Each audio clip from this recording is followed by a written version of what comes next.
Hey, welcome to another installment of Shop Talk Tuesday. And yes, we are on the outside of the legendary I Know a Guy Bicycles garage.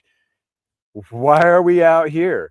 Well, I'm demonstrating to you today in real time what bike shops are now becoming. And there's a trend of this. And it's going to continue to go do this because our state of the state is, well, really weird. And a lot of shops are closing, and there's several bike shop mechanics and old business owners or what have you are actually looking into doing just this. So yes, welcome to another Shop Talk Tuesday from Anoa Guy Bicycles, and welcome to the garage. Hopefully today's episode will give you some insights of what a garage shop is of today and how impactful it is for the cycling community around us and everything else in between. And yes, we're still here and we're still relevant. The bike shops of yesteryear, they're still struggling. And we're going to talk about that because basic standard retail, especially bicycle retail, is dead. So now we're looking at a different form of retail. What is that retail? Well, we got used market. That's one. Second, service centers. A lot of retail now is doing a whole bunch of service. As you can see, there's a huge stack of service in my shop and continuing to do so through appointment-based system that I've been doing for the last 10 years. And this, or appointment-based business, that is. In any case, I'm trying to walk backwards and talk at the same time. You know, bike mechanics trying to chew gum and walk at the same time is pretty remarkable. But in any case, thanks for hanging out with me. Welcome to the show. And got some pretty cool insights for customers that just do avid cycling to recreational cycling, or you're just starting cycling. You're welcome here, as well as bike mechanics, bike shop owners are all alike. This is a safe space. And again, welcome to Shop Talk Tuesday. And I am a punk rocker at heart. And yes, I try to sugarcoat a lot of my personality. Of course, I do not divulge all of this to the customers to freak people out. But quite honestly, don't like to sit on the sidelines. And I want to engage with my cycling community. Also try to bring a positive light to what I do, as well as a lot of people are out there trying to do. Why is retail dead? Well, the shift of the economy has shifted so drastically that new bike sales are plummeting and the K-shaped economy has hit us hard here in the States. And in addition to, we got a lot of distractions of people losing their jobs, or eggs are way more expensive, and my God, the gas prices are absurd. Well, all those particular things have really kind of destroyed a lot of people's confidence in spending a lot of money, which has actually driven to a lot of people going to their garages, literally I'm standing in, to actually look for a bike to commute, to do the recreational riding, not just for health reasons, to be healthier mentally, physically, and everything else between, which it is also really good for that. But what I'm talking about is like cutting the prices of using your vehicle for gas usage, for riding to work, riding to the clubs, whatever, coffee, restaurants, anything and everything in between. But in any case, thanks for hanging out with me in the garage here. And please add to the comments. This is a community, so feel free to jump in there. And if you're watching this on a replay, keep the conversation going with the comments below. In any case, welcome. And this is a very interesting topic. It very hits me home, and why I want to really bring this over the finish line today is a couple reasons. Been reached out by a couple of those who've been watching me on YouTube and other social medias, and they're in a pickle. Like, basically their bike shop closed, and that's where they used to work. And now they don't have an opportunity to, maybe branch out on their own or do something different. And they're really intrigued by what I've been doing. Well, without going into too much detail, exactly what I'm doing and all of that, but there's a need for options. So to back up and to tell a little sad story. So you see the sign behind me. It's called Parker Bikes. And the Parker Bikes, we had a bike shop, started in 1987, opened up by my mom and dad. And they started to go at a bike shop in a small community in South Denver. We had this business for several years, ups and downs through the 90s, following the craze of mountain bikes to Lance Armstrong and everything in between, right? And the technological advances of that were pretty crazy cool because you got suspension, disc brakes, all sorts of cool stuff came out of the 90s. Well, unfortunately, that business failed. And that business failed for multiple reasons. And it was really hard on my parents because they lost everything, their business, their income, their home, everything. So when we're looking at the state of the state today, and not to try to be too much of a Debbie Downer, but a lot of bike shops are closing.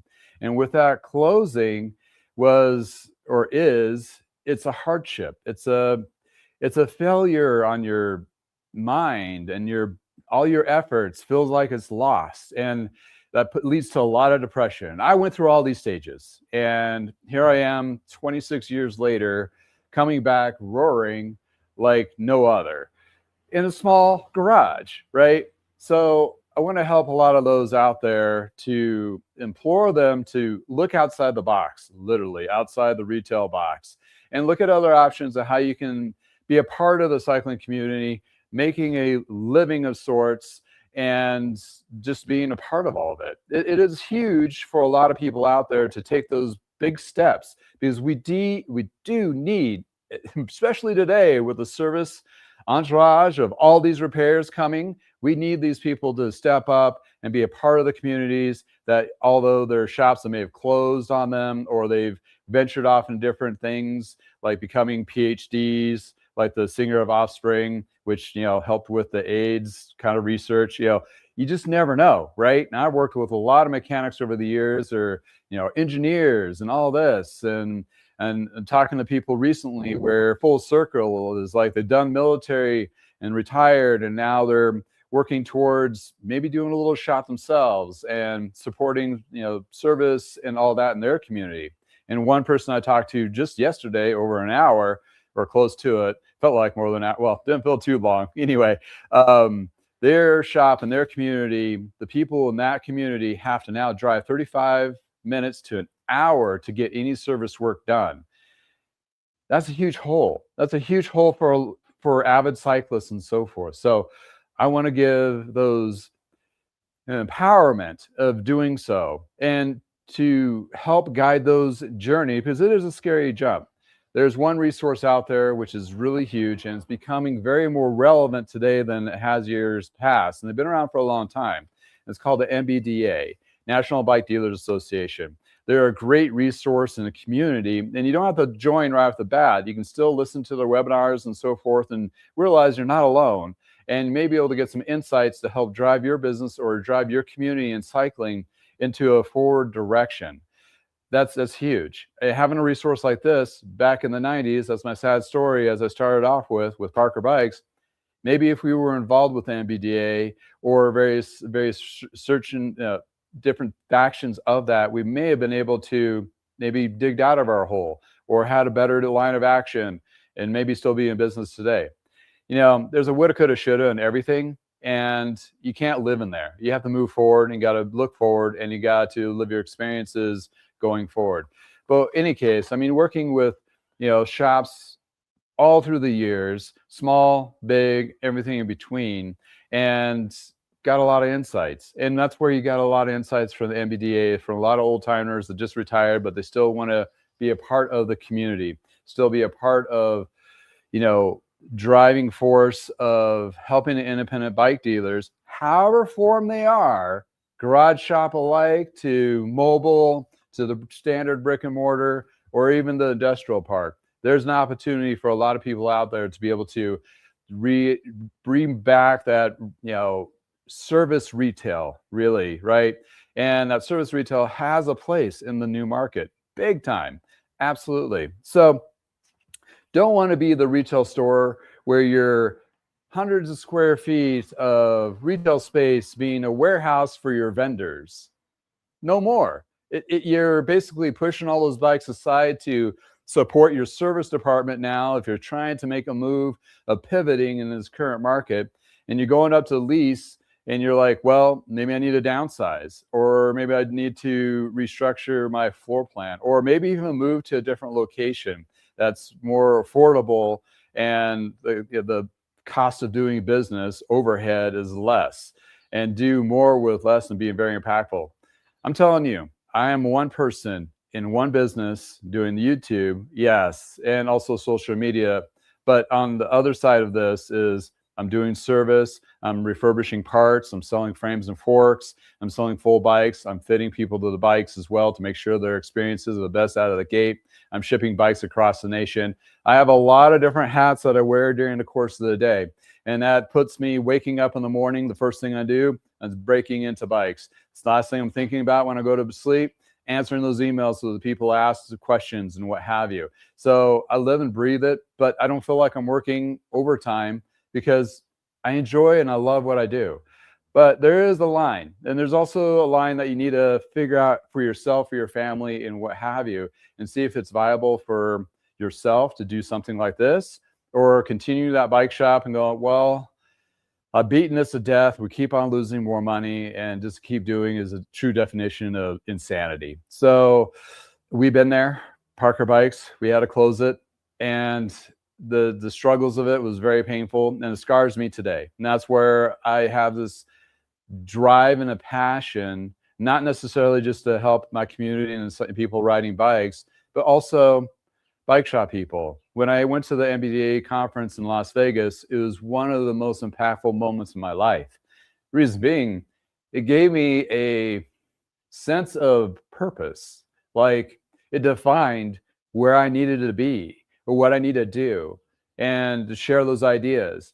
As much of you there reach up to me and go, hey, I watch you on YouTube. I'm like, whoa, that is the weirdest thing, being a bike mechanic, doing my thing, and you're having that much of an impact. They listen to the words and they listen to the stories and see the stuff, and they're like, I give them a sense of you're not alone, which is my small part, right? So first off, stop being the warehouse of your suppliers. They are not there for you. They're just trying to survive, and you need to leverage that to make your business thrive, regardless if you're selling new, used, and everything else in between.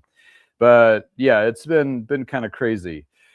Well, the biggest other point I want to talk about, there's like three pillars of the current service that I'm doing right now. And yes, I'm going by a list, and we will jump in the chat in a little bit here and acknowledge everybody, but I need to just kind of get this off my chest. Then I'll sit down and we'll do a little bit of overview of things. But the first pillar is driving inventory, data driving inventory. Okay, I worked at a company called Retail Toolkit, and that was a data driving platform which plugged into your POS, very complicated, went through your inventory, gave you an algorithm for open to buy and that kind of thing. That is still out there under Workstand, I believe. It's not being leveraged as much as it should. If you're a bike shop and you already have those, portals and that kind of thing, check it out. It did work fairly well, but what's really come to light lately is, you may have seen a video of this or not. If not, watch my video on TrackFly. It's a new platform that's came out, and they don't have open to buy just yet, but it's a kind of a data-driven platform to help you identify inventory and be able to drive that forward. That is huge, because you got to have the right stuff at the right time. And this has cross-industry, data-driven algorithms, in addition to cross-branding, which is amazing. So if you're like, I don't carry Continental, but maybe I should carry Continental, you can get some insights there, and like, okay, maybe Continental, this model may work, but this one's not, that kind of thing. Example. And I know for you, they're just, ride bikes. What's this guy talking about? What this means is, hopefully this empowers the bike shop near you, independent bike shop, to be able to have the right stuff when you walk in the door. Like, I got the tire for you. And it might not be the exact make and model that you're hoping to get, but for the time being, it's there, and the price is not outrageously, and they're able to install it and do the service work. So that's where it's going to be a huge pinch going into this summer, because inventory adjustments from manufacturers have been in play for the last 9 to 12 months because of our economy being weird, to say it lightly, is now we're forced to actually make these hard decisions as a bike shop layer to make sure we have the right stuff. That is a very tricky bit to do. And going forward into the summer where there's going to be shortages and there's going to be additional price hikes on products that are going to help your bikes keep rolling. Okay, you're thinking 15% is not too bad for a tire and so forth. But when you look at a full bike, that is astronomically absurd pricing increase. So we're in a day that a lot of people are, again, like I mentioned, are going to be driving in that service market and looking for bikes to be fixed up and all that. And TrackFly right now, as well as the Retail Toolkit at Workstand, are tools out there that can actually help you drive your business in the forward direction without overbuying and having the right stuff at the right time. The second pillar is upsell. Like, you're not upselling anything for bikes nowadays. You're mainly focusing on the traditional upsell of, let's get your bike tuned up, let's get the right parts and so forth. But you got to be very careful about that. Upselling for somebody could be kind of a turnoff. You know, kind of a feeling of ickiness, like, oh, I feel like I've just been told about that. Quite a case in point, I just got an email this morning from a former customer about a bike for me during the refurbishing period of my venture. And he's moved on to a different bike, but he's also been going to a bike shop near him. And that particular bike shop is a corporate store. And he feels like, the guys there are nice enough and all that, but he feels like every time he walks out, it's like he's paying so absurd amount of money. And he reached out like, hey, why is there $450 tune-up, with all the stuff stripped down and everything, and on your site it looks like about 200. Well, first thing is overhead. That's just the first flare out there. Is like, it's overhead, that's what it costs, that kind of thing. And secondly, I don't like to, I'm not competing their price points, but I'm competing to the service level. They also have a 24-hour turnaround time. Well, that 24-hour turnaround time can be done really well if done right, but most likely those mechanics are rushed and you don't get as good or premium quality tune-up. If you give a mechanic like myself as maybe a little bit more experience, not saying they don't have experience there, but they, that particular thing, well, with that particular experience and time is two factors. If you have time to work on stuff and be able to get, do it when you need to be done and come back to it with a little bit of research and less stress, that perspective of it, you're going to get a better tune-up done. If it's done in a 24-hour period of time, they got to get that stuff in bullet points, right? Done, done, done, done. Or there's, something to pay for it. Well, that can be done, like I said, but at the end of the day, it's pretty hard to done. And, to be done in retail location, that kind of thing. And big box stores are trying to doing that. And I've had more negative comments from customers than positive from that. Well, the third pillar of this is basically educating the customer of what you are doing in more, I want to say, lack of better words, more of a layman conversation and also visual. Don't hesitate to take pictures of an issue and send it to them. Like, this is what we're looking at. And with my experience, this can be or cannot be fixed. Case in point, I had a GRX shifter gone weird. I have a video on a short of it. And it was the weirdest, baffling thing. I even went to another shop to get a confirmation that I'm not just crazy and maybe I'm missing something. And validation of, nope, it's messed up and it's weird. And Shimano is not covering it or what have you, and that kind of thing, and all those parameters. Well, when I went to the customer and say, okay, these are the line items of the issues that I came across, I told them the whole process and so forth, just to validate that I know what I'm doing ish. And it's not, not something that they did either, but it's just, this is the outcome of it. And then we have to work through the options together. So you take them along on the journey as a mechanic, which a lot of mechanics are not very expressible people. They're not people. They like to work on things and they're introverts. I'm an anomaly, as there's several other anomalies out there. But if you get over those anomaly barriers and being more of communicative, I want to say talkative. That's a little too much. But anyway, the person that can explain why the issue is, and this is a solution without them feeling like they're being taken for a ride. And right now, everybody is price sensitive, and you have to look at that as a retail perspective out. Like, you got to be price sensitive when they're walking in the door of your shop. Don't have that $10,000, $15,000 bike up front. As much as you want to showcase those, it's not a good time. It's not the time right now. Those who are going to buy those are going to come in and ask for them. And you can show them a little boutique corner in the back, but you don't want to smack somebody walking right in the door that maybe their significant other just lost their job. They're here with their kids' bikes and couldn't figure it out because they've been in the garage for the last 3 hours. They're not mechanically inclined at all. And they're walking into the shop and they're basically ready for a fight, right? They're not happy about life, and they're bringing that right into your shop. Well, you can help them diffuse that by giving them a warm hug, maybe literally, and say, hey, you're in the right place. We're going to take care of you. We're going to listen, and we're going to make sure your bikes are taken care of and done right the first time. And if they make any kind of mistakes, but we're still human, we'll make sure it's done right definitely by the second time. But in any case, those are probably the three major aspects of that kind of perspective and kind of deal of what's been my successes of what I do. Yeah, I have bikes all over the place, but I don't have overly price tag bikes up front. My business model is definitely not that. But hold on, we're going to get to the actual, how does somebody venture what I am doing? Because I've had several calls on this, and I'm like, okay, I need to point somebody to the video, like, okay, watch this. And if you have any other questions, then reach out and get involved with the NBDA, because they're going to help you out too. And they're conforming. They're not just for big shops. They're not for just independent bikes, brick and mortar stores. They are for mobile, and they're for little guys like me with a big punch.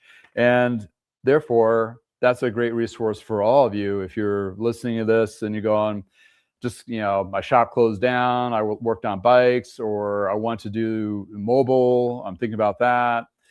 This is a great way to do your homework before you take that big leap, and hopefully you have the better success of succeeding than failure, because there is a huge failure rate in bike shops, as we're seeing it unfortunately now.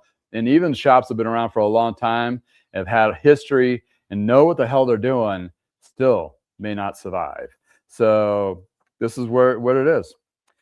Well, here I am, standing up, call to action, right? Talked about the NBDA, my impacts of there from Las Vegas and that kind of thing. And the retail portion of it, yes, it's dying. It's on life support. It's in the back, ER, not hazmat. What am I trying to say?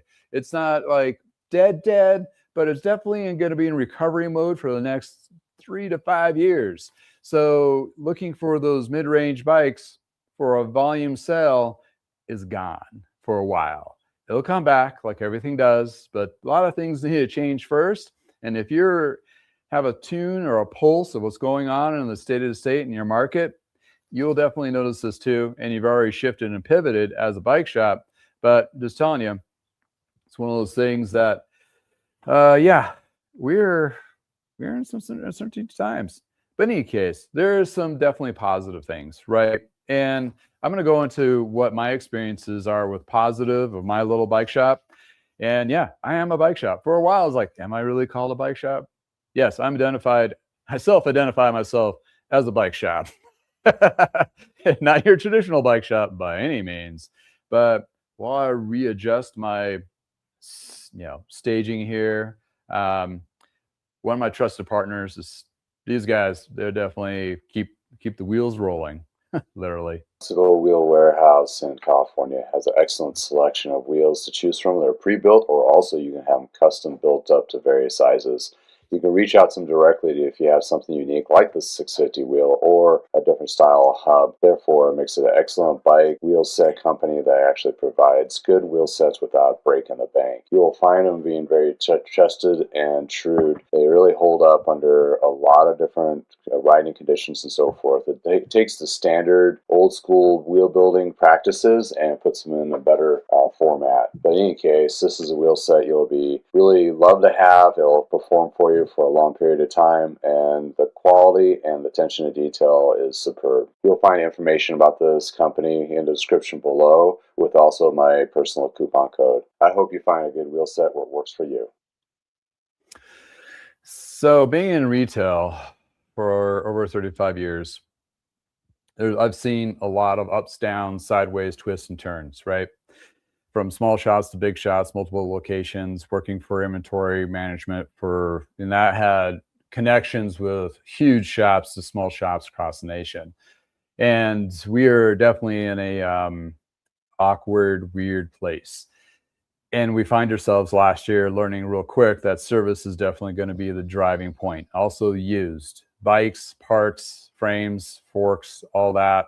Definitely a insurgence, if you will, because people are really leveraging that to keep costs down, or if they want to look into another project, but they're not really able to afford a $3,000 to $4,000 bike, then they'll look into the used.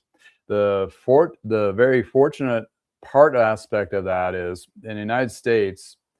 I know some of you are actually watching from out of the United States. We have a huge surplus of inventory, and that inventory from our buying, consuming economy and country, we just constantly buy. And a lot of that stuff gets shoved in garages.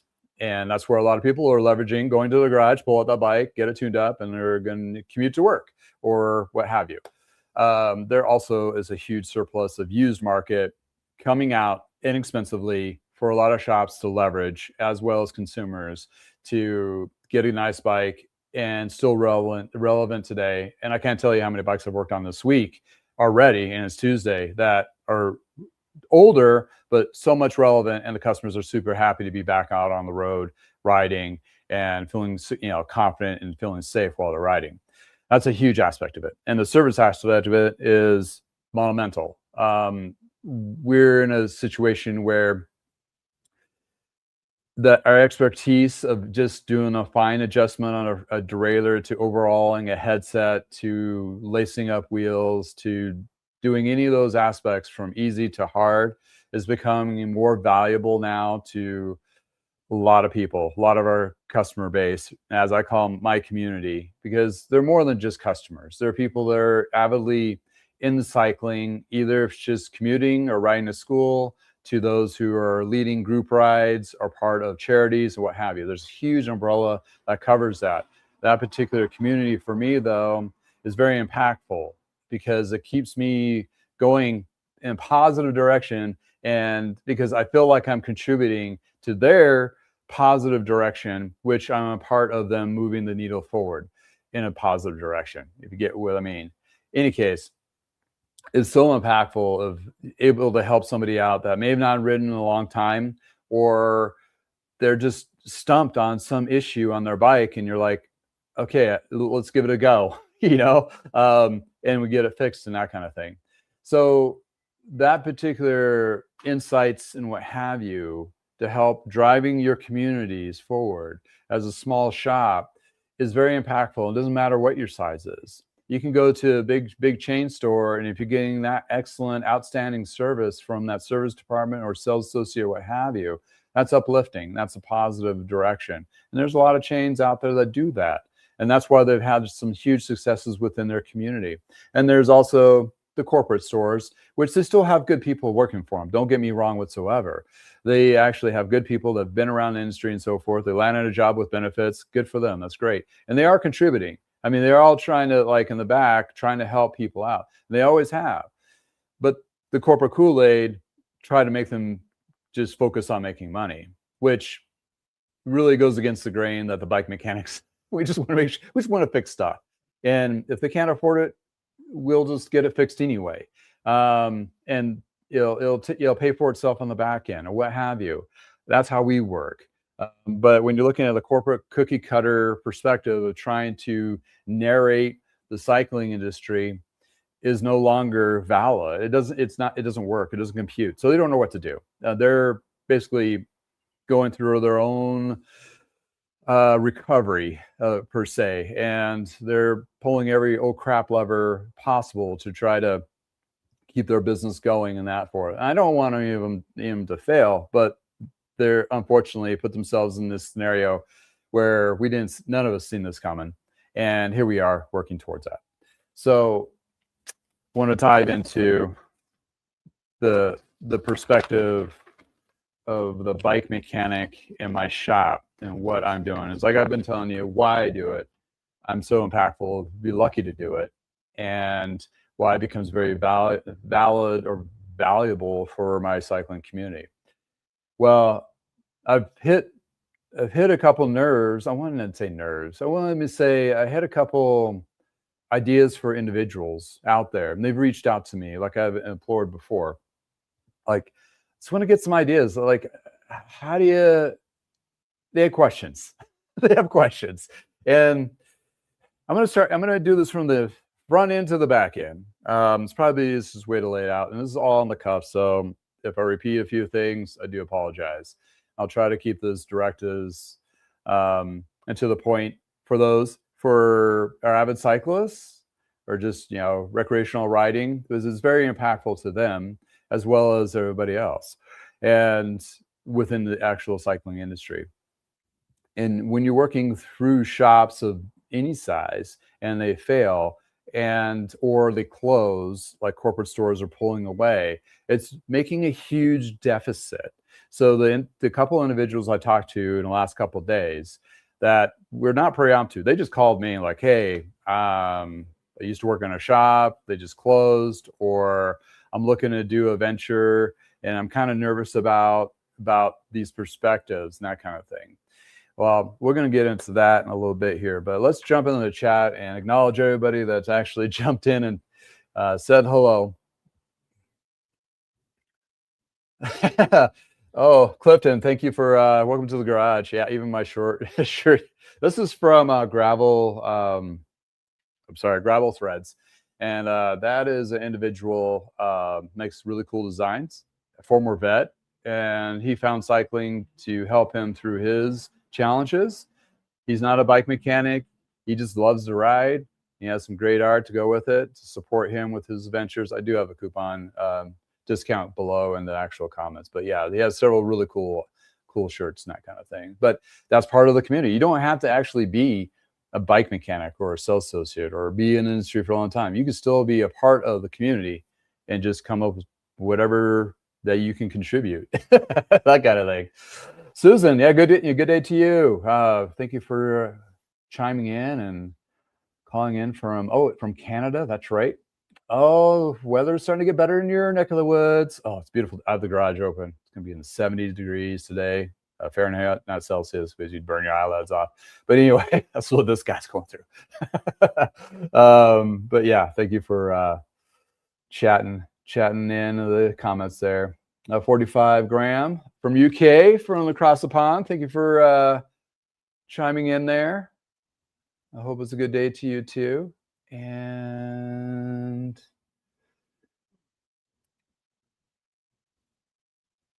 got somebody here that's like evil. Oh, can't say. I'm sorry. Doing a 95 Trek single speed build. Ooh, yeah. Bike is path, lightweight trail, or light trail bike. Nice. Yeah, I mean, bike co-ops are huge and they're very relevant today, and they're going to be leveraged quite a bit. Also, charity bike shops. There's one, Better More Bikes in my neck of the woods, North Denver. A lot of people donate bikes there. They fix them up. And what's cool in their perspective is they actually pay they have old timers like me that volunteer their time. And they have a program where they pay kids to come in and learn how to work on bikes, learn how to work on being mechanics, which is really cool. So their charity, the profits, it's not profits, but the money that they make at the nonprofit goes towards paying those kids basically a salary, that kind of thing. Tim, welcome back to the garage. Oh yeah, talked about Parker bikes. Yeah, we have a running joke every time I mention it. But hey, it's where I came from. It's part of me. It's made me what I am today through my dad's influences and so forth. The Texas troublemaker. Hello from Texas. Welcome to the garage. Thank you for chiming in. And 65 Bugnut. Yeah, I hope Nebraska is getting a little warmer and not too dry for you. Let's see here. I want to ask if there's any advantage of changing a 27-inch wheel to 700C wheel. Thanks. Well, the disadvantage is you got to get a different brake, and sometimes you'll have to span out the frame to accommodate a wider hub. But the advantages would be a lot more tire selection of choice, and also parts replacements. So those would be like the two for positive and negative, I would suggest there. But in any case, all right.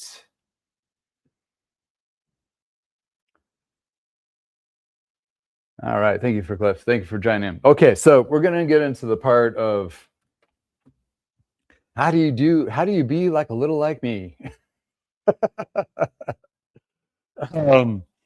That's a loaded question. And you know, like here, I just verbally blow up when somebody asks me, "Oh, what do I do? I'm going to start a little shop." I'm like, "Oh my god, okay, let me tell you all the things." And to do it right, even in the garage shop space, get an LLCs, get insurance, get your tax license. You basically are doing everything as a general business, just without the brick and mortar. So you still have to do that. Get a website, build a Google business so people can Google you and know where you're at, and get posts on there and pictures and fill all that stuff out, which I've done too. All this stuff is like, it seems hard at first, but once you get through it, you're done. And it's just the maintaining at that point there. The website I highly recommend, because therefore people can really get a feeling of what your business is, because that's also what connects your Google account, your Google page, business page, to direct it to your website. Your website have a appointment calendar, a platform to help drive business for setting appointments for tune-ups and all that. Especially in my business is all appointment based. So I leverage Calendly to do that, but I believe Google Calendars through the business platform, you can do the same now, which is monumental, huge lift. It just makes it easy to work out your week, control that flow, because usually it's just one person and you got to keep it manageable. So using the calendar programs to keep it manageable is a key. If you're a bike shop, use the management program to help predict your flow of inventory. I mean, you're just using, not inventory, but repair and service work, because you already have a huge flow of people walking in your brick and mortar. You open that door and they come in and they drop stuff off for you to work on. Well, if you have a management program too, that enables people to set a time to be away from the bike, number one.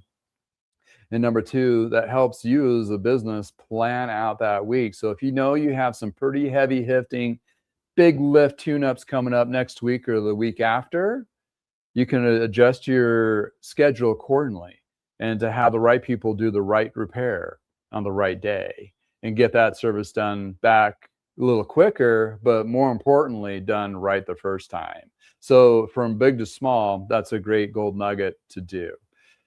And I tell you, every bike shop's website part of their service department, all of ours suck.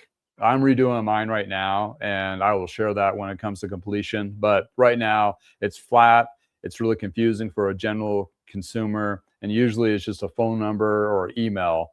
But if you plug in some kind of appointment base, which like I have done on mine, at least you can drive them to that direction. They can set an appointment and go from there. So that's huge. So that's a lot of the front end stuff. And then the back end, you got to get all the tools, and you got to figure out what niche you're going to be focusing on. And in small business, that's one of the things you want to do, especially if you're a garage mechanic, is find out what niche. Usually it's following your passion, but also it has to be a valid, a very valuable piece of, or missing piece in your marketplace. Like you can't just do mountain biking, all mountain bike stuff when you're in the inner city where you may not see very many mountain bikes. So keep in mind, and you may have to be a little flexible of what you're doing, but at the end of the day, most of the mechanics just want to work on stuff. But you want to find a focus niche. My focus niche is mostly road and recreational. I don't do e-bikes. I'm not set up for insurances. That goes, if you're going to be doing e-bikes, you need to do, the insurance for that and get the proper tooling, the lift and all that kind of things at an expense. But if you find your niche and there's a demand for it, definitely go double down on that. And also leverage your partners in your community. Like me, I have Joshua Precision e-bike. That's all he does is e-bike stuff. I have a great rapport with him. I send him stuff all the time. Like, oh, I don't work on that, but I know somebody that's going to take care of you just as good as I will, but in the e-bike realm. Same thing for mountain bikes, same thing for other parts of it. I mean, unfortunately, as a small niche shop, you can't be everything to everyone. You have to really narrow it down. You can still find a very good success at that, and actually you have better outcome on repairs and so forth, and also serving your community a lot better in that particular niche. So once you identify that and start doubling down and working on that. Okay, so you got the front end of it. You got your tools. You got the bikes to work on. And you're just getting the word of mouth out there, leveraging the good reviews on Google and that kind of thing. There's one missing component that a lot of us are definitely afraid of doing, because most mechanics are not extroverts. But in the ones that are, they already have these. Bike Farmer is one of them. I'm another, and there's a few other that are former mechanics or mechanics that do okay on social media. And you don't have to be the full influencer like I am, or do podcasts and all that stuff. I just would pour you just to do 3-minute shorts or less on all the socials. What I do is YouTube, Facebook, Instagram, and TikTok, and whatever other ones you want to do. Keep them quick, dirty, quick, fast editing, all that. And just do whatever you're working on the stand today. Some little interesting thing that you want to share. You can do it faceless. You can do a full explanation. You can do however you want to do it. Overly edited, no editing, nothing, whatever. But be consistent. And if you consistently pushing those out, and you can tie those links to actually your website, so when somebody goes to that Facebook page from your website, you have a current posting. That's the most valuable part of it. Okay, you're going, okay, really going down in the weeds on this a little bit, because this is what's going to drive your business going forward. You're going to drive a whole bunch of business going forward, because right now, Google reviews, bike shop near me, searches on Google is one way I'm getting a lot of service right now. The second, which has been really impactful, is from the socials. And the socials, like, oh, I saw your video working on this thing. I want you to do my work. Put in perspective, I have people driving over 2 hours from north to south to have me work on their bikes. 2 hours to drop it off, 2 hours back, and 2 hours come pick it up and deal with me, and then 2 hours go back home. How many bike shops do you think they pass on the way to come up to see me to have me work on their stuff? Okay, I've been doing it for a while, and there's a pretty huge impact there. And it doesn't do that out of the gate, but you'll find that niche of what you're working on. And a lot of you are out there that do a lot of avid cycling, and you go to some bike shops and you have just not the greatest warm and fuzzies, and you come across somebody that maybe an hour away.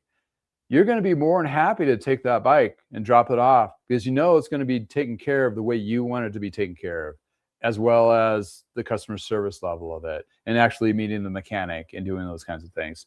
So it's huge. So those who are looking to go venture off into this, yes, there is a little bit of risk. And depending what you're doing, it might be a part-time start, like baby steps into it. Whatever movie that was, do it in baby steps. And this was all baby steps too. I had a full, pseudo part-time, full-time job at the time when I started doing this. And when I did the leap, I have not looked back. And I really enjoy doing, and it's always expanding and changing and twisting and turning and being weird and being great. And you have successes in areas where you never would have thought. And here I am telling you how to small shop out of your garage. And this could translate to a lot of other different types of industry. If you're into, making wood paddles, like Joe Channel up in Canada. I'm not sure he's watching today, but he makes paddles, but he likes riding bikes, and he has a mix of videos of both. But if you leverage the social media portion of it, and you leverage maybe the Facebook Marketplace or Craigslist, and leveraging the appointment base, people are going to feel okay dropping off their $3,000 bike for you to work on and come back a couple days later to pick it up. I have multiple customers like this, and they have multiple very expensive bikes, which sometimes, quite honestly, I get nervous working on. It's like, whoa, you just dropped off a $10,000 bike. Don't mess this up, Justin. Don't mess this up. But end of the day, though, they trust me, and of course, I do everything I can to make it be a positive experience for them, for the riding, and making sure their bike is ready to go. Right now, I have Trixie in the stand. That's not the name of the person that rides the bike. That's the name of her bike. She named her bike. And Lilac, I think I just worked on the other one that she worked on like last week. People are attached to their bikes to the point that they give them names, and they're part of an extension of themselves. And that is very impactful, that they really love riding so much they named their bikes. And I, more often than not, people have named them or given nicknames or something like that. It's an experience, and they enjoy that experience, and they want it to keep going. And if they have anything that's making a weird noise, or it's not working, or they're getting a lot of flats, or whatever the case may be, that's what we're here for. Now, at the end of the day, that's what we're empowering them to be able to ride, and whatever their needs need to be, either get out of their head or be exercise or save a little bit of money on gas, whatever it may be. That's what we're here for. And that's a huge impact for us as bike mechanics to the industry. That's why the service portion of it is becoming huge. And it's so much work right now that I've seen more often than not where we're hiring in the cycling industry is bike mechanics. We need bike mechanics. We need more. We don't have enough bike mechanics, and we'll train bike mechanics, at this point. And if anybody can turn a wrench and they want to get back into it, this is the time to do it. Not necessarily you're going to make a lot of money, no, but you're going to be making a decent living, and there's going to be consistency to it than years past. Well, a small business like this, you get the volume up and you offset it with some off-season sales for used, for parts and frames and so forth, so you can make your business viable throughout the year, whatever your seasonality is. Huge. Very huge. So being a small shop like mine, and we're facing, the dying retail on life support right now, which is going to be for a little while, because the K-shaped economy is not going away anytime soon. Gas prices don't seem like they're going to drop at all. People are still being laid off, and there's it's really hard to find jobs, including my wife. She's been looking, and it's really hard to find her PhD position out there right now. It's just hard. So a lot of people are in a weird bind, and not that any of us want to be here, but as bike shop people, as bike shop mechanics, we can take that rough day and make it a little bit nicer for them, for enable them to go for a ride on a beautiful day like today, on a beautiful spring day. So those are the things that we really wanted to kind of bring forward and help out. And, also, I should actually mention this, one of my other trusted partners does chain waxing, and you can upgrade your bike to a new chain. There's a lot of chains as a consumable. He has them from Shimano and SRAM and all that to elevate your ride. I need to get a sip of coffee. Why don't you listen to what they can do for you? Popular chain process or waxing of Vital Bike Chains provides brand names like Shimano, SRAM, and various others to be cleaned in high detailed 5-step process, and then wax to your professional level with either speed chip or endurance chip, which has been proven to have better performance and better lasting events and recreational riding. Takes care of the messy process, and all you have is the clean wax chain ready to perform. Check them out. Discount code with a link below.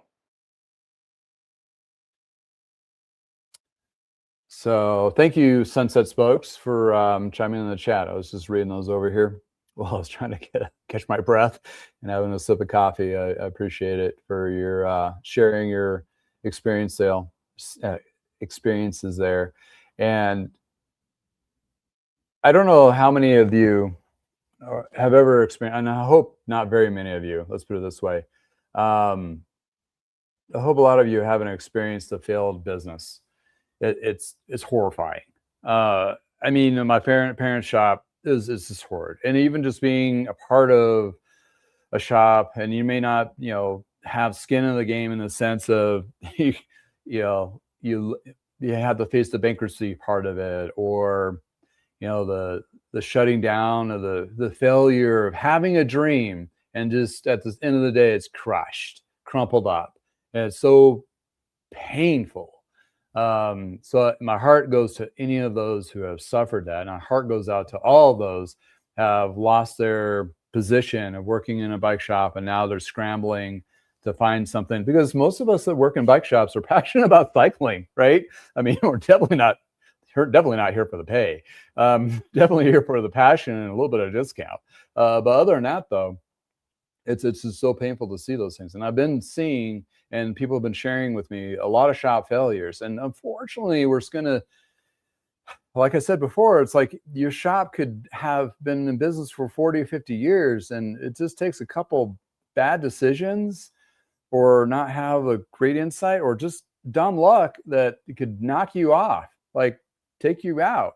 And all the people that work for you suffer too, because you were there to the bitter end. You're holding on, so maybe there's a lifeline, or something to bail you out. Maybe flip the switch and you go. If you haven't done a whole bunch of changes in the last 9 months, you may be up a creek. I mean, you have to pivot pretty darn quick. Granted, a lot of us shops have that ability to do some massive changes quickly and take the wins, but sometimes you get so under on either you're owing your vendors way too much money, you can't adjust those that loan amounts, or you can't adjust that lease agreements, or any of those. I mean, there's a lot of things that can go bad sideways. Sometimes you just have to cash out, let the house win, and walk away, shake it off, go work at Walmart for a while. I don't know, just something other than just get your head out of it. I mean, it took me a little while to recover from what I did, but right now you do have a lot more options to get you back into the game, and be able to. That's if you feel like you want to. But what Sunset Spokes was just sharing is his shop that he worked at closed, and they filed for bankruptcy. I'm just highlighting here, but maybe I can just show it. I can. So his shop that he worked at, he was laid off, and you live on life support from unemployment, which is hardly nothing to get you. Then you're scrambling to find something. But then, love working on bikes, and then he's doing what he has now. Let's bring this up. Absolutely true. Let's see here. But as the lead mechanic who worked on both traditional and e-bikes, shops won't pay more than $21 an hour. That's hard. So back to the beginning of the show, I talked about some of the emailed me, talking about a shop, corporate store that charged $450 for what I typically charge $200. And that particular piece of it, for that $200, it'll take me about 4 or 5 hours. So my take home is between 40 to 50 if I'm lucky, usually, because I putz around, and I really, I'm not a volume repair guy anymore. So that brings it down to more like a $30 an hour. But you got to keep in mind that $30 an hour pays for still the electricity, the garage door opening, tooling, all the accessories. My overhead is a lot lower, but I still have an overhead. And you calculate that $1,200 insurance cost over, 6 months, it's a couple $100 a month. So you got to think about that. But I'm happier of what I'm doing, right? Yeah, I'm having a joy of doing those things. And we're not alone. And I do have, more profitable, positive experiences, with flipping, refurbishing. I don't like using the word flipping, but refurbishing used bikes, that kind of thing. And also having bikes, people bringing in multiple bikes. I had a family that dropped off 4 bikes, and I cranked through them at my pace. But at the end of the day, the ticket, some, paid a little more time. My time was paid into it a little bit more on others, but overall, it actually is pretty decent. And they still got the less expensive cost for them, but yet I still made more than I would have made if I worked at a bike shop that was making only $21 an hour, which honestly is not a livable wage almost anywhere in the States. Keep in mind on that. So anyway, it's an opportunity for somebody if they want to venture on their own. There's a lot of other barriers they have to deal with, personally, like health insurance and other stuff like that. But if you're able to have a significant other that has those benefits and so forth, it makes it easier. Or maybe just have that full-time job and you're just doing it on the weekends. But appointment-based system is a very viable business to get into. And people just love what I'm doing, which is crazy. And it's pretty impactful from you guys watching me and the positive influences I'm getting from my community, either on this social media or any others, or when I did the call to action and asked for reviews for my Google business page. Whoa, that was insane. I had like 10 or 15 reviews. They're just like, these customers I dealt with, but having them give such kind words was wow. Like, I'm doing the right thing. I'm doing the right thing for now.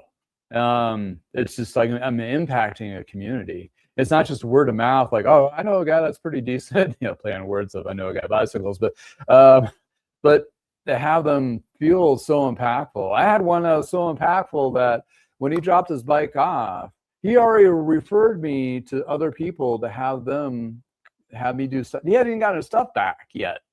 He didn't know if I did a good job or not. But I was such a upfront impact on him. It's like, oh, I need to have my buddy reach out and see if he can help them out too. So there's a lot of people out there looking for good mechanics, working on bikes to take their time, listen to their needs, and get them back on the road, trail, or what have you, and be a part of their experience, be a part of that. And I feel very so fortunate. I'll leave you on that. I'm so fortunate of some of these people. They go travel abroad to do events, and they come back with stories, and you are part of their journey, right? You're part of taking care of their bike so they can do this thing, and positive, negative things happen. It's always a crapshoot, right? But it gave them the best opportunity of having the best opportunity to have a good time and a good experience. So that's just huge for all of us. So any case, but yeah, if you're a small bike shop owner and you're digging your heels in and you're just trying to get through it, there's a lot of different things you can do, and you probably are leveraging them, and hopefully you can find a solution for the now to keep you going and keep your staff employed. There's some successes out there and opportunities, but it may not be where you're looking. And definitely, if you're watching this, you're probably looking and scraping at everything possible.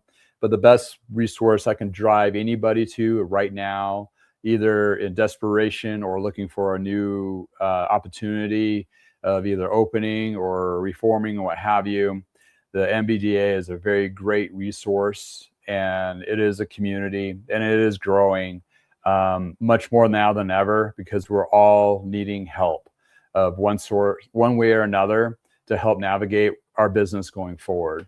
So that's just a huge thing that we're trying to do, or they're trying to do. And being at the show, the first speaker, which is part of the NBDA, I forgot his name, but I do apologize. But the first thing that rolls out of his mouth is basically, there's no bailout. There's no cavalry to save us. There's no relief fund. We are it. Like, this is it. We have each other, and we really need to double down on that and quadruple on that. And a lot of you in the chat, or a lot of you are bike shop, small, big, in between, also watching this and watch my channel, which thank you for making me a part of your journey. And I really appreciate it. But all those out there, best of luck, and take care of those people, and take care of yourselves too. It's definitely go by that analogy of when the plane goes down and the air masks drop, definitely put yours on first. Take care of yourself, because if you're incapable and not functioning correctly, you're causing more harm in your business than anything else. So make sure you're in the right state of mind, get a good night's sleep, seek that therapy if you need to be, if it needs to be on a bike saddle or in a doctor's office, what have you. Make sure you take care of yourself, because you are basically worthless to everybody else until you are. And you can do so much positive going into any situation in a better situation than you are negativity. And there was a couple of talks about that, of depression and so forth, being small business owners, not related to just bicycle retail. It's just all retail or any business and so forth. We're in a place where keep a pulse on yourself and keep a pulse on those around you, and making sure, Bob the bike rep doesn't freak out and go off on some customer. Make sure they have some mental relief, because we're all under a lot of stress, and it could be work related, it could be personal home related, it could be anywhere in between, and that includes your customers. Make sure you're in tune to what they're talking about, and try to be the win, try to be the part of the solution, not part of the problem, with their experiences, and as well as how you're running your business. So there's a lot of resources out there, and the first stop would be probably NBDA, and go from there. And there's like People for Bikes, and you can talk to your local co-ops, you can talk to charity groups and so forth, and build your community, be a part of that. And I've enjoyed pretty much almost every day of doing this for the last 6-7 years. You have a couple of days that are rough, or trouble repairs, or a squirrely person that you have to deal with, or what have you. But my personal life, I feel like I'm part of something bigger than me. So, and thank you for being all a part of it. But yeah, let's jump in the chat real quick before we let you go. I have another podcast I need to listen to here to help me be a better person, to help those out there. Susan, thank you again for chiming in the garage. You guys are up north. That's right. A little bit warmer. Road Code. Got a mobile repair truck now. Nice. Drive to clients and e-bikes. Flat tire fixes. Nice. Yeah. You're helping. You're a great resource. Mobile that's hard work, honestly. I mean, there's only so much you can do, so much driving you can do. I mean, you will cap out. Therefore, I really highly suggest leveraging used out there while you're driving around. Pick up some used bikes, and then use those as like your extra income in the off season or just in season. Yeah. Oh, retail is dead. What do you mean? Basically, bicycle retail for the norm of bike sales, that part of the bike sale retail is stuck. And yeah, they are still selling some units out there, but not nearly as many or consistent, and it's a flood of it. So the retail aspect of it for here in the States, big ticket items are very hard. They're not selling as many. And since there's going to be a readjustment for that inventory, there's going to be a shortage. But right now you have a very aggressive market in that perspective. And retail, it's all about volume, and it's all about the volume of moving boxes of bikes. Just it's a volume thing. And if you can't keep up with the volume in your market, it's not gonna, you know, happen. So, and then the price points go down. So you're doing more volume of bikes, but you're making less money. And that's another pinch. And that per square foot real estate space in your retail space does not change with that. So it's more expensive. So what you're making the highest yield right now is in the service and the used.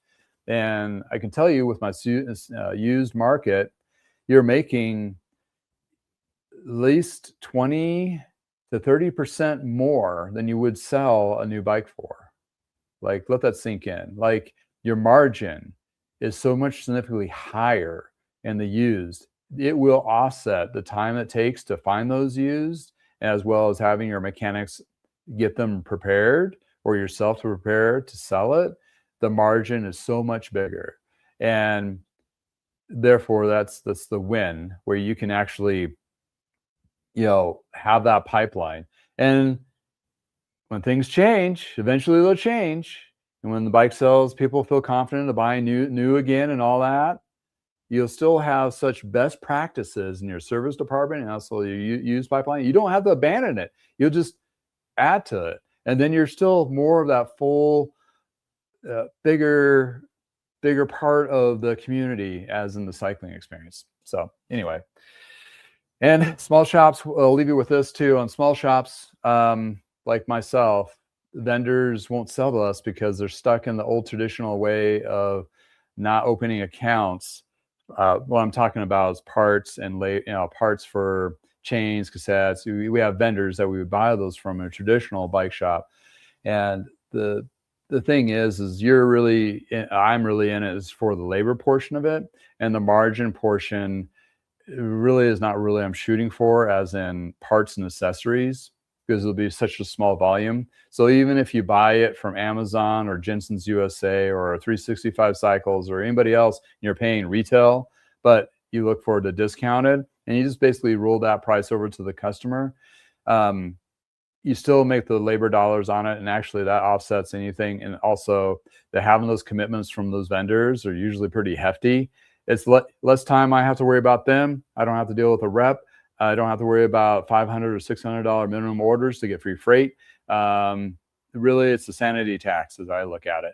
And you can still make a little bit of money on it, depending. And you can source parts like cables and housing and chains to a little bit lower price point. So you're still making a margin on it, but not nearly as much. But you don't need to, because your overhead is way lower.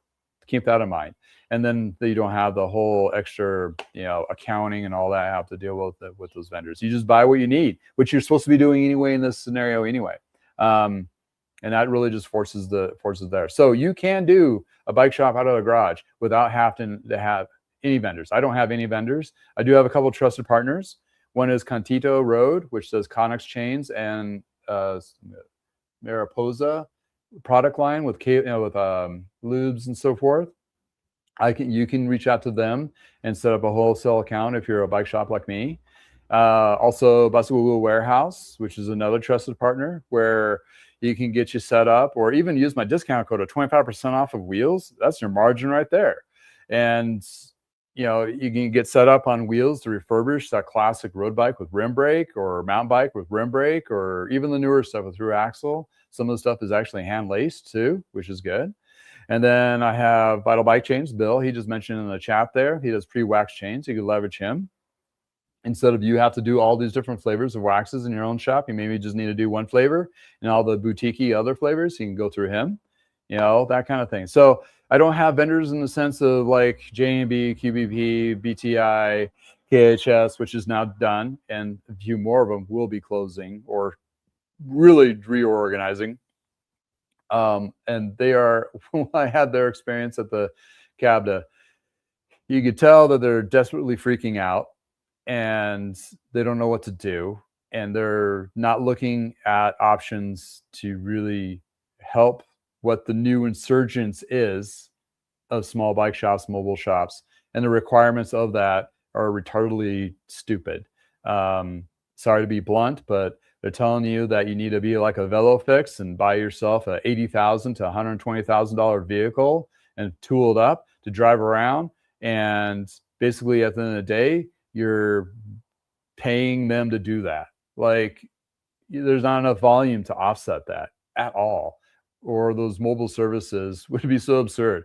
So if you have an individual, like there's a few, I'm sure Sunset Spokes like bought a van, less than that, tooled it up, the stuff already has in the garage, modified it himself, and not had to buy into the franchise of it, and just did your own thing, which you can do, and you have a Google page, business page, you'll be just as impactful.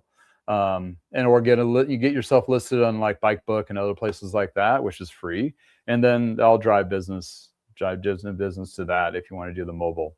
I like to just doing out of the garage because I don't like driving around much anyway. I do have a license, I swear. And I just don't want to, I did a little bit of it and I was like, no, this is not for me. What puts me in the best place to do the best work is being in my own space where I have all the stuff accessible, which is really hard to fit in a van. And then time component, you give me more time to do something, you're going to have a better tune-up at the end of the day. Nothing against mobile at all whatsoever. You guys do an excellent job of things you do, and you're very valid into all of our communities. It's just, for me, it just makes a little more sense to put me in a garage and let me do my thing and crank my tunes and figure things out. And if it comes get something weird, I'll go have lunch, take a nap, come back at it refreshed, and get things done right, hopefully the first time. Any case, awesome stuff. All right, before I jump off, I'll jump in the chat, acknowledge all you guys, Sunset Spokes. Thank you for chiming in. Oh yeah, 2008 Tahoe, nice modification there. Oh, thanks, Scott, for chiming in. He's one of my community members locally. A tune-up can make up several hours. Let's just put this up there. Make up several hours.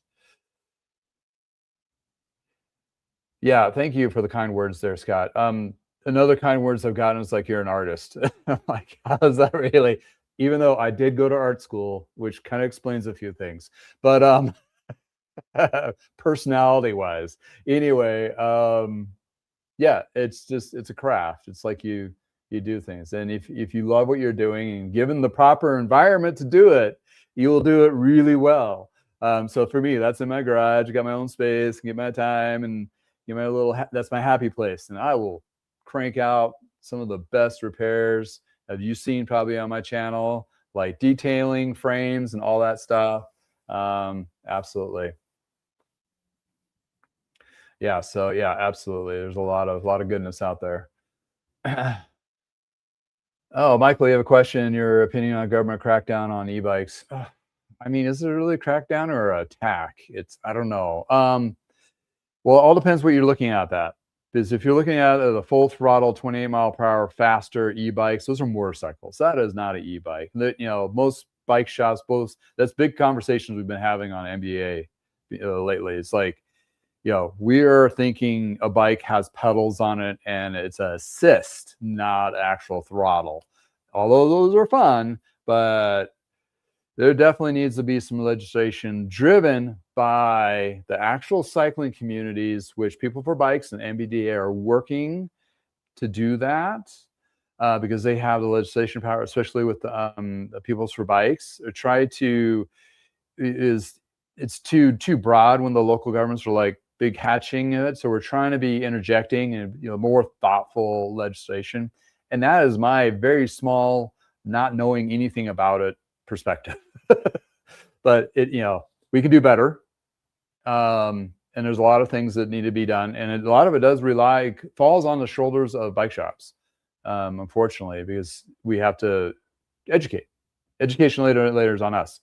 I had to talk to like some friends of mine, like they're going to get like 2 little full throttle e-bikes for their 2 boys, rambunctious boys they are.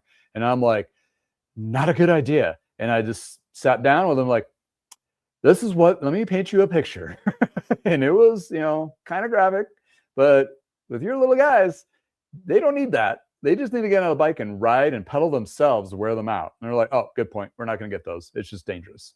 And that kind of thing. So it does rely on us as a community too to educate those parents, because the kids are crying for them. I want that bolt on a little, me a bike. And you're like, no, you're going to fly out in the middle of traffic and nobody's going to be able to hear you because it's the motorcycle moto thing, and you're going to get smashed or hurt somebody else, most likely yourself. And you're probably not wearing a helmet either. So those are the things. So talking about legislation on that is a hot topic. There's a lot of room for growth. Let's put it there. And it does need to be addressed. However you feel about it, it does need some help there for sure. Medhead Matt, thank you. Welcome to the garage. Yeah, people don't have as much liquid cash these days, especially when they're paying what we've been paying at the grocery stores lately. It's like, whoa, why is that $2 more? I mean, for a can of beans, stuff like that. It's just nuts, ridiculous. So anyway, that's what I was trying to. Is like my topic. You're trying to like, why is retail dead? There's a lot of parts of it, and it's slow. The retail parts of it are slow. Bike sales, for most part, of sales. E-bikes are still selling, but not nearly as the volume.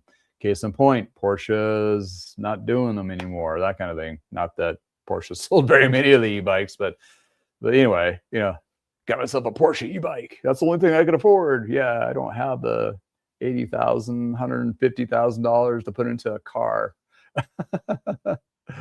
Anyway, great chat. Hopefully you got some insights there. Hopefully this directs some people in the right direction. Hopefully this, hope people are able to do good work, people. You already are. You guys are not alone. Make sure your mental health is checked. We're going into the season. It's going to be a furious, busy one for the service part of it. I have tune-ups stacked up to my ears and super busy and carving out time. But this is my mental health here as you're listening to it, as I'm verbalizing. Take an hour out and do what you need to do. And for me, it's helping my social community of bike shops that are tuning in and people that are avid cyclists that wants to hear why are we so crazy or vice versa or whatever. But yeah, hey guys, here we are, and hope everybody has a wonderful day. And thank you for all of you chatting in. If you're watching this on replay, please feel free to keep the conversation going with the comments below. You'll find information in the descriptions as well. And to help out my trusted partners, which they all need help as well as myself, you go to iknowaguybicycles.com under the partner page and trusted partner page, and you'll find some good discount codes that are from me through them to get bike chains, wheels, some other stuff, cool t-shirts. In any case, I hope you guys have a wonderful day. If it's Tuesday, it's Shop Talk Tuesday. Oh, that's right. I was going to have a fluff up AI of the week. This is funny. If I could find it. Which one is it? Let's see here. Yeah, this is a funny one. Now, take a hot second, put that wrench down, and look at your phone or what have you.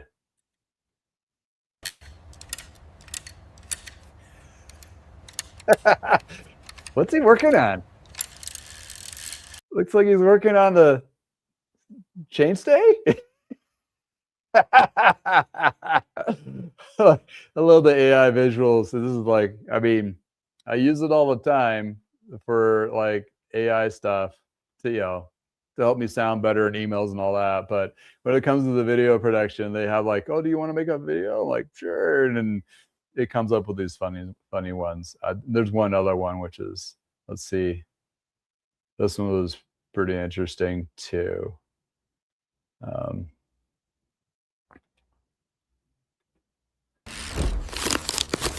Rich life. This one is not as bad, but I think that chain is like a motorcycle chain. What they're like cutting into. This would be like for you, girl, a vital bike chain. Yeah, let's get that. I got the product. I'm making some wax chains. Bam! Your bike is now complete. Yeah, I just like that fun of it. I mean, come on. It's all about fun, right? Anyway, it just, makes me smile. Oh, Joe, you did finally come in. Yeah. Oh, thank you for chiming in, Joe, from Joe Channel. He's a brother up up in Canada. I don't know how to say that without sounding weird. But anyway, hope you're having a great day. Hopefully the weather's getting nice for you so you can get some outdoor riding. That's not for you. He's a battle axe. I've seen some of his videos. He'll layer up in like freezing temperatures and just go out for a ride. That's like all those Canadians do. I'm a fair weather rider myself. But all to you guys. Hey, thanks for hanging out with me. All you out there, have a great time. If you like content like this, please like and subscribe. And yeah, keep the conversation going. And feel free to share this with your cycling communities, Facebook pages or whatever. Yeah, if anybody in your circles or like looking to do some service and want to do venture on their own, have them watch this podcast. They're more welcome to reach out to me. But first, probably just reach out to NBDA first and kind of see. And anything else from my perspective, I'll be more than happy to chat. I'm here for my community. So, and you guys have been here for me. So thank you all for hanging out with me in the garage. And we will see you next time. Sunday morning is my Sprocket and Coffee. I just talked about the industry news opinion piece. And if it's Tuesday, Shop Talk Tuesday. Again, everybody have a wonderful day. Oh, how do we move that? Oh, there we go. There we go. Oh, no. There it is. You guys have a wonderful day.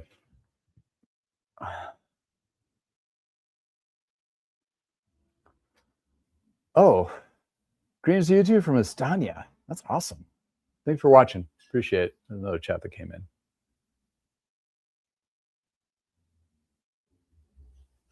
Yeah, that's a box of wax, Bill. That should be almost derogatory, right? That's a box of wax.